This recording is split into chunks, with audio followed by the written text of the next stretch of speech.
A brilliant surgeon thought he could silence me with a slap, but he didn't realize he'd just raised his hand against the one person who could end his career. The sterile, antiseptic scent of the cardiac ward was a perfume I'd worn for years. It was a smell of crisis and calm, of life hanging in the balance, and the steady hands that held it there. I was good at my job, not just competent, but truly good. I could read a monitor from across the room, anticipate a patient's needs before they even pressed the call button, and calm a panicked family with a quiet word and a steady gaze. I'd worked hard to earn the respect of my colleagues, keeping my head down and my focus sharp. I never mentioned who my father was. I didn't want my career to have an asterisk next to it, a footnote that read, "Success courtesy of nepotism." I was Nurse Maya Collins, and that was supposed to be enough. For everyone it was. Everyone except Dr. Alistair Evans.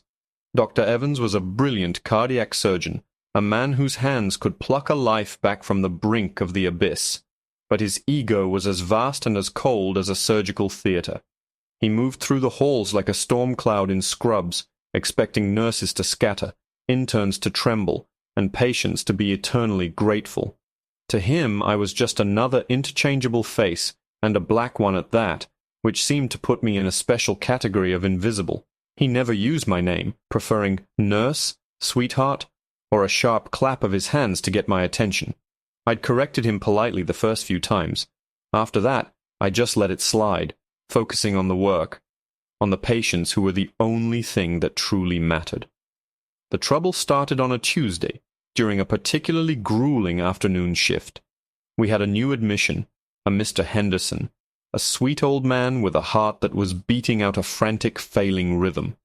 Dr. Evans had swept in, barked a series of orders, and swept out, leaving a flurry of chart updates in his wake. As I was preparing Mr. Henderson's IV, I double-checked the new medication orders. My breath hitched. The dosage for the beta blocker was astronomical.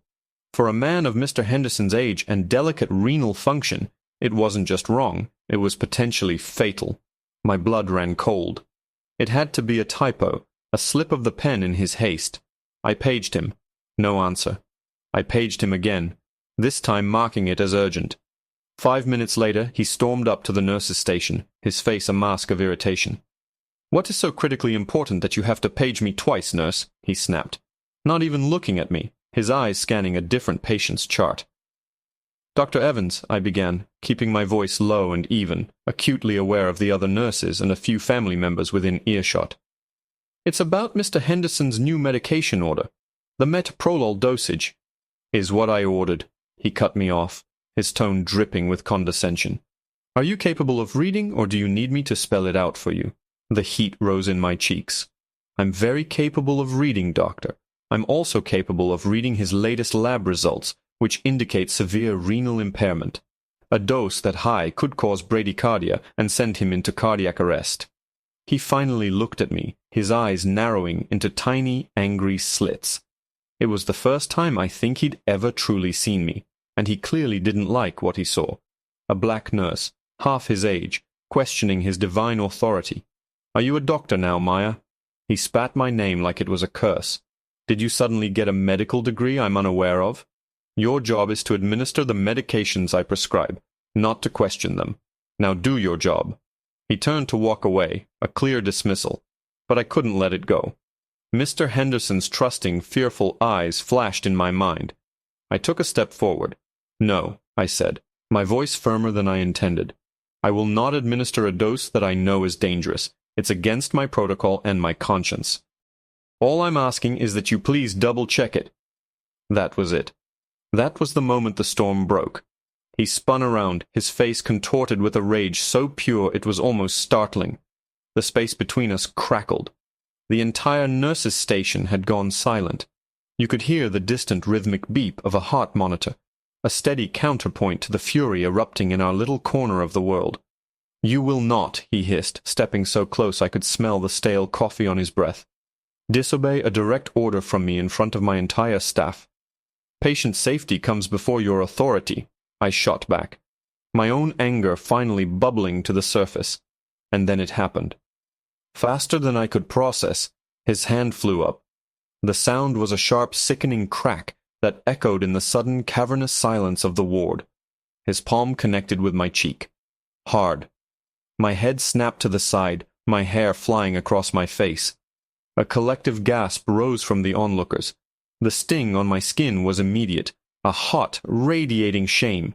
But it was nothing compared to the ice-cold shock that plunged through me. In the middle of the cardiac ward, surrounded by my colleagues and patients' families, a doctor had just slapped me. I slowly turned my head back to face him, my vision blurring with tears I refused to let fall. He stood there, chest heaving, his hand still slightly raised, a look of grim satisfaction on his face. He looked powerful, triumphant. He had put the uppity nurse in her place. The silence stretched on, thick and suffocating. No one moved. No one spoke. They just stared, their faces a mixture of horror and disbelief. Then a calm, authoritative voice cut through the tension like a scalpel. "What in God's name is going on here?" The voice was deep, familiar, and carried an authority that made even Dr. Evans flinch. I looked past him, toward the entrance of the ward. "Doctor." Evans, puffed up with his own vile victory, had no idea he had just assaulted the daughter of the man who signed his paychecks. He had no idea he was staring at his own professional demise. He just saw our hospital director, Dr. Robert Collins. I saw my dad. My father's voice wasn't loud, but it sliced through the stunned air with the precision of a surgeon's blade. Every head, including Dr. Evans's, swiveled towards him. Dr. Evans, however, seemed to miss the memo on abject terror. His arrogance was a suit of armor he refused to take off. He straightened his white coat, a sneer still ghosting his lips, and prepared to handle what he clearly saw as an administrative inconvenience. "Director Collins," he said, his voice smooth and condescending, "my apologies for the scene. This is a simple matter of staff discipline. This nurse was refusing to follow a direct medical order, endangering a patient through gross insubordination." My father didn't even look at him. His eyes, dark and filled with a cold fire I hadn't seen since my mother passed away, were locked on me. He took a deliberate step forward, his presence seeming to shrink the entire ward around him.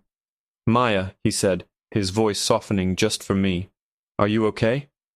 The use of my first name was a small thing, but it was like a grenade tossed into Dr. Evans's smug little world. His eyes darted between me and my father, a flicker of confusion crossing his features. "Maya?" he repeated, a nervous tremor in his voice. You know her?" My father finally turned his gaze on Dr. Evans, and the full, unadulterated fury of the hospital director, and a protective father, hit him like a physical blow. "This nurse," my father said, his voice dropping to a dangerously quiet level, "is the most competent and dedicated professional on this floor. She is also Nurse Maya Collins, my daughter. And you just laid your hands on her." The transformation was instantaneous and absolute. The blood drained from Dr. Evans's face, leaving it a pasty, sickly white. His jaw worked silently for a moment, like a fish gasping for air. The suit of armor had not just been pierced, it had evaporated. He was left standing there, small and pathetic, and utterly exposed. "Director, Dr. Collins, I had no idea," he stammered, taking a clumsy step back. "I swear, she was questioning my orders. It was a high-stress situation." "So your response to a question about patient safety is physical assault?" My father cut him off, his voice like cracking ice. He turned to Brenda, our head nurse, who was standing frozen behind the counter. "Brenda, please take over Mr. Henderson's immediate care. I want you to personally verify that metoprolol order, and someone call security. Dr. Evans's privileges are suspended, effective immediately. I want him escorted off hospital grounds." It was a whirlwind. Brenda, snapping out of her shock, nodded crisply and moved toward Mr. Henderson's room. A unit clerk was already on the phone, her eyes wide. Dr. Evans was sputtering, a desperate litany of apologies directed at my father, then at me. "I'm so sorry. A misunderstanding. Please, Director." But it was too late. Two burly security guards appeared as if from nowhere, their expressions grim. They flanked Dr. Evans, and the look of finality on their faces seemed to silence him at last. As they led him away, His head bowed in disgrace. A wave of whispers rippled through the staff and onlookers. The fight went out of me all at once, the adrenaline giving way to a deep, shuddering ache in my cheek and my soul. My father was at my side in an instant. His professional mask slipped, and for a moment he was just my dad, his face etched with worry. "Let's go to my office," he said softly, gently placing a hand on my back. The walk through the hospital corridors felt like a mile. Every eye was on us. The secret was out. My carefully constructed professional identity, the one I had built on my own merit, had been shattered by the crack of a slap. I wasn't just Nurse Collins anymore. I was the director's daughter, the untouchable princess of the cardiac ward. The pity and curiosity in their stares felt almost as violating as the slap itself. In the quiet sanctuary of his large office, my father handed me an ice pack from a small fridge. The cold against my skin was a sharp, grounding relief. "He's finished, Maya," he said, pacing in front of his mahogany desk. "He will never work in this hospital or any other reputable institution again. I'll see to it personally." I believed him. I leaned back in the leather chair, ready to finally let the tears come, ready to feel safe. But just as I closed my eyes, my father's private line buzzed. He glanced at the caller ID and sighed, hitting the speakerphone button. "What is it, Jonathan?" The voice of Jonathan Fields, the hospital's lead counsel, filled the room. It was slick and tight with alarm. "Robert, we have a major problem. Dr. Evans isn't leaving quietly. In fact, he's in my office with his lawyer right now. He's claiming the entire incident was a misunderstanding. He's filing a formal grievance, stating that Nurse Collins has a documented history of insubordination and that he has several staff members willing to testify that she was the one who became aggressive. He's claiming he only raised his hand to defend himself after she threatened him. He's going to sue us for wrongful termination and you, personally, for creating a hostile work environment. His lawyer just said they plan to paint this as a classic case of a powerful man protecting his unqualified daughter." The lawyer's words hung in the air, thick and poisonous. Unqualified, aggressive, liar.